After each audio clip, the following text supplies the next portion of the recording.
What's going on, Washington fans? Welcome to the JTFB channel. I'm Josh Taylor, and we've already seen some teams around the league make some releases and cuts, freeing up some extra salary cap, like the Dolphins got rid of Raheem Mostert and Kendall Fuller. So we'll see more of that happen throughout the league as we get closer to free agency, which is March 10th, by the way.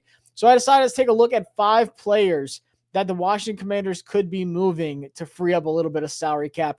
One's an obvious big one. It probably wouldn't be a release. It'll more than likely be a trade, but we'll see what happens. But then all the other ones are kind of some moves that I'm keeping an eye on between now and free agency to free up even just a little bit more.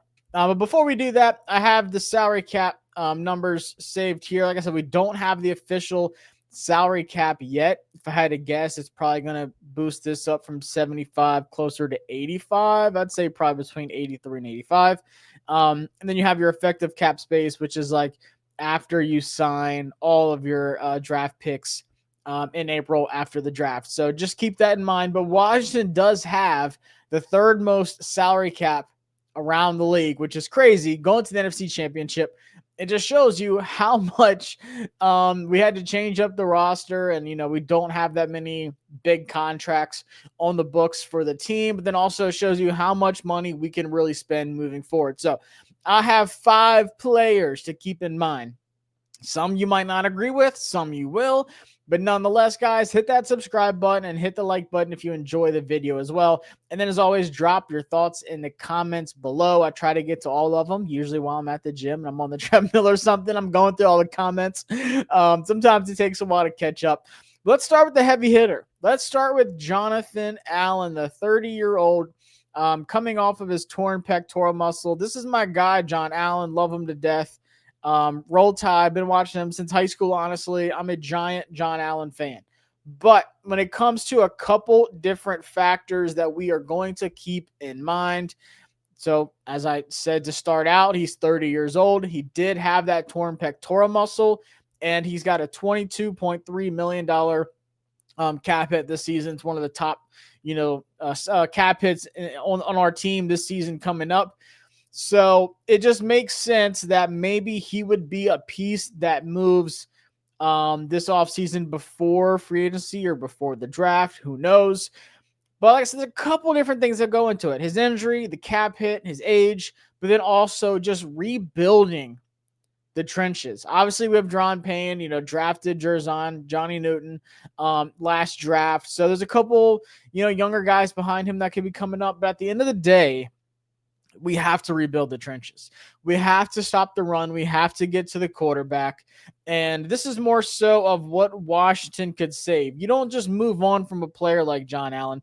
And I'm not saying John Allen's a bad player at all. I don't think people realize how much worse our run defense was when we lost John Allen. But it's also a business thing. This is a loaded draft when it comes to D tackles. This is honestly one of the better D-tackle draft classes in a while.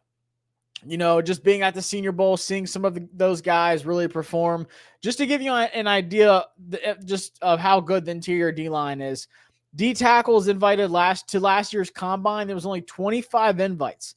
This year, there's 41 D-tackles, just D-tackles alone. So from 25 to 41, that is a giant number. And that just shows you how deep this D tackle class is. And you can get one in the first, second, third, and they could be starters, if you find that right fit. So maybe it's time to really move on, get younger, and find the future at that position. But then like these numbers here are glaring. Obviously you don't want to just release John Allen. In my opinion, that makes 0 sense. That would probably be the stupidest thing you can do, just releasing John Allen. And I'm going to talk about it, another option. But then also you could trade John Allen, and you're going to take a $6 million dead cap hit, but you're saving $16.3 million in 2025. So maybe that's what the team decides to do if they can find a trade partner. So there's a couple of things that work against you.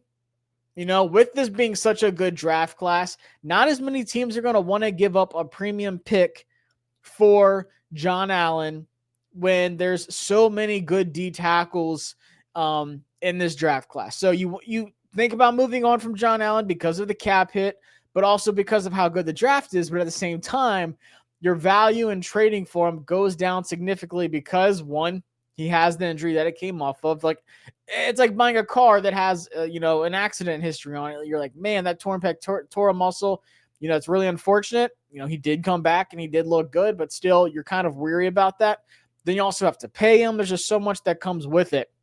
But then also it's such a good D tackle draft. As another team outside of Washington, why would you give up, a third round pick or something like that for an aging John Allen who had the injury when this is one of the best D tackle draft classes in a very, very, very long time? It doesn't make sense to a lot of teams to actually do that. So I think this, in my opinion, as good as it sounds, does it really make all that sense? No. What I would like to see happen as we go back to, just showing John Allen he's a free agent next year. What's also another possibility is you can either extend him or you can rework that contract to where it frees up a little bit of cap space. In my opinion, I have no problem, extending him for 2 years or whatever, to where it makes next year's cap hit a lot smaller. Than it pushes it to year 2 and then year 3, and then you have an out after that second year. You'll hear me say that about a lot of players, honestly. So you just have to think about this for all the people that really, really, really want to move on from John Allen. One, are you just releasing him? And if so, that's a pretty bold move to do. But then two, if you're trading him, are you okay taking like a 5th round pick because of his injury, because of his cap hit, and because of how good the draft class is? The team's not going to be willing to give up so much more for John Allen. So you just have to think about that. Is it worth it? Yes, you're saving cap space, but then what if you did still upgrade at D tackle and you kept John Allen, like I said, free up, maybe rework the contract a little bit to where you're rotating these guys in on the D line, like what we saw with the Philadelphia Eagles. So you can rotate Dron Payne, John Allen, Jerzon Newt, and then say like you get somebody top in the draft, or you do sign somebody in free agency. And I'll talk about all that too. I'm going to do a video just talking, strictly of fixing the interior D tackle. So don't worry, but it's something to think about. Are you really going to just move on from John Allen just by releasing him? I find that really hard to believe. But if you can get a good trade offer for him, like a 3rd or something like that, I feel like you want to do that. Even if it's like next year's 3rd, I'd be fine with that too, just because the draft's going to be better next year than it is this year, except for D tackle wise. But I'd be fine getting a D tackle in like the 1st round, or if someone's there in the 2nd they really like Darius Alexander out of Toledo, who I'm a big fan of. But just think about that. Think about all the different options you have with John Allen. I don't see him being a release candidate, maybe trade, but what's that going to be worth? So just a lot of different factors with John Allen. It's not just, let's just move on from him and free up money. You're kind of asking a lot. I know he's the 3rd most cap hit, but you also don't have that many giant contracts coming up. If you sign a T. Higgins and he's getting, $32 million a year or something crazy, then maybe you do have to just say, all right, we need to move on from John Allen any way possible because he's taking up a lot of cap hit.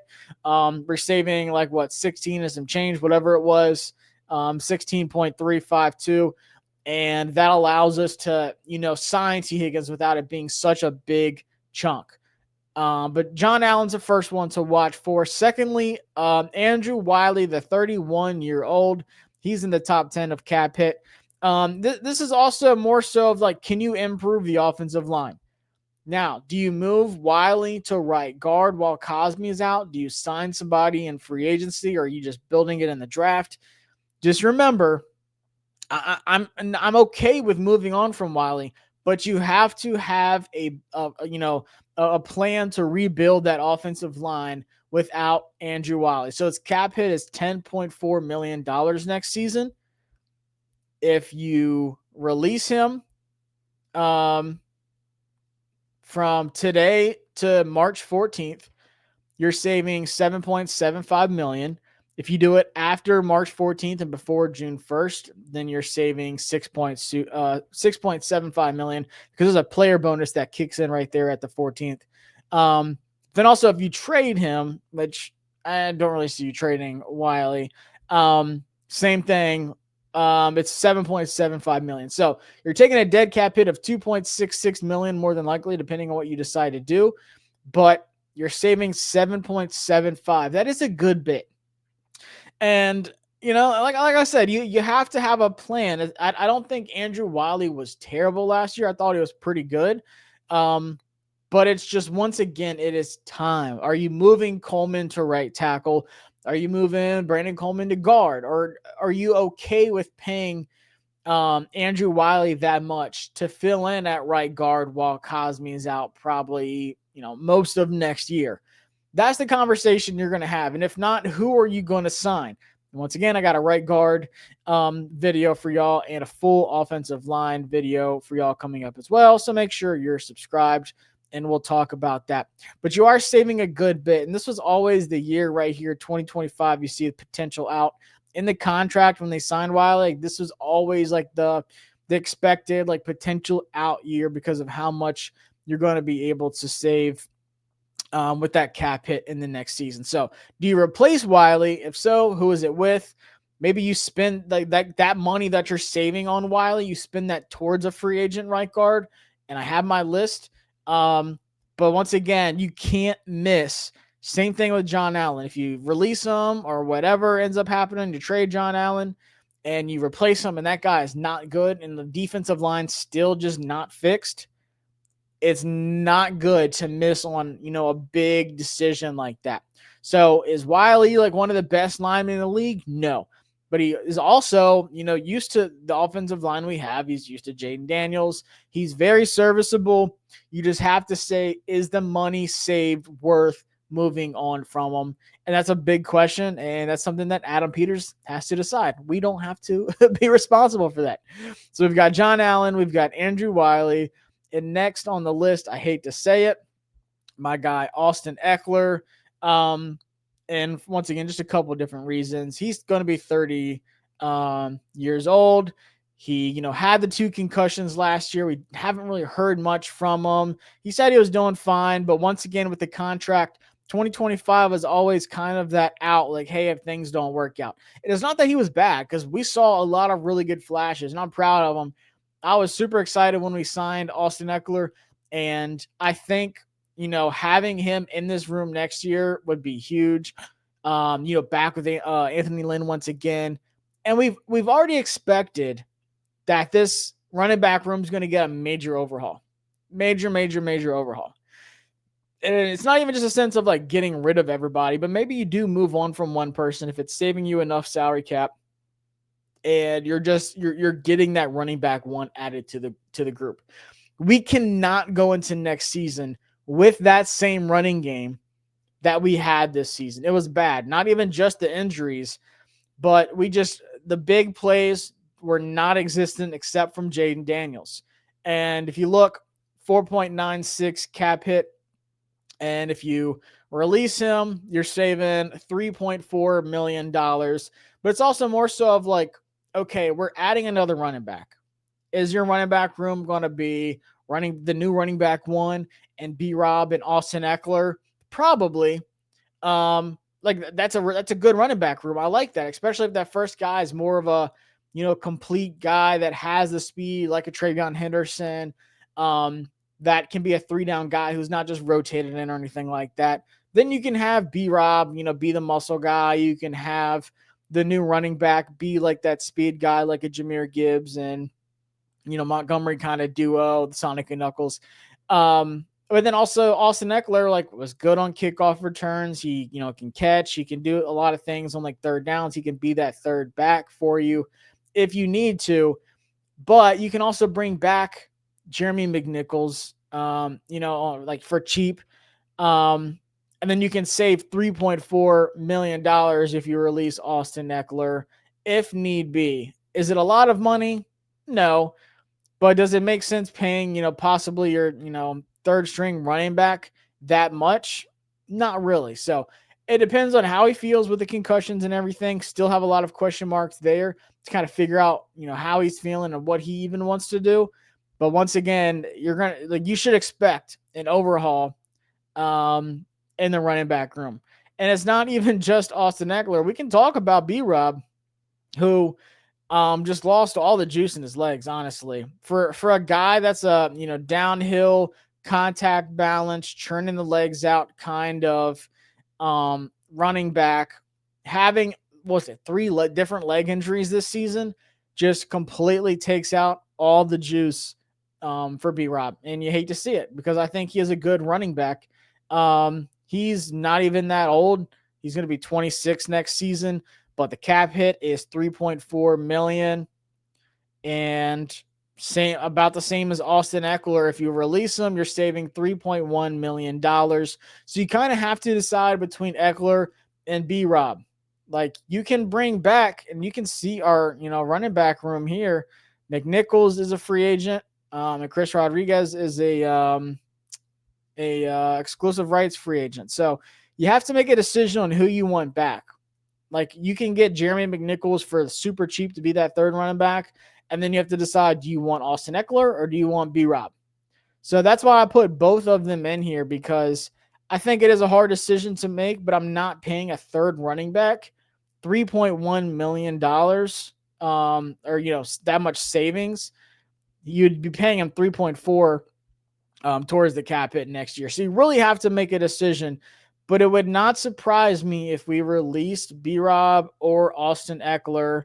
Because, B-Rob's a free agent next year, and so is Austin Eckler with his deal.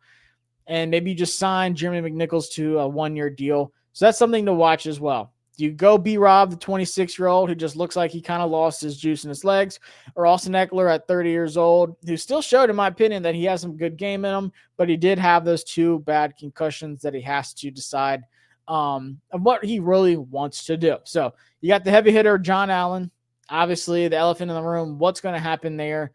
They should get younger on the defensive line, but maybe you extend him out, save up that contract some, and really, get younger and rotate guys in. And then also you have Andrew Wylie, the 31-year-old. You got to improve the offensive line as well, but do you want to get rid of somebody that could be good depth? But then are you also paying, top 10 cap hit on your team as a depth guy? Who knows? Maybe he starts at right guard for a year and he does really well.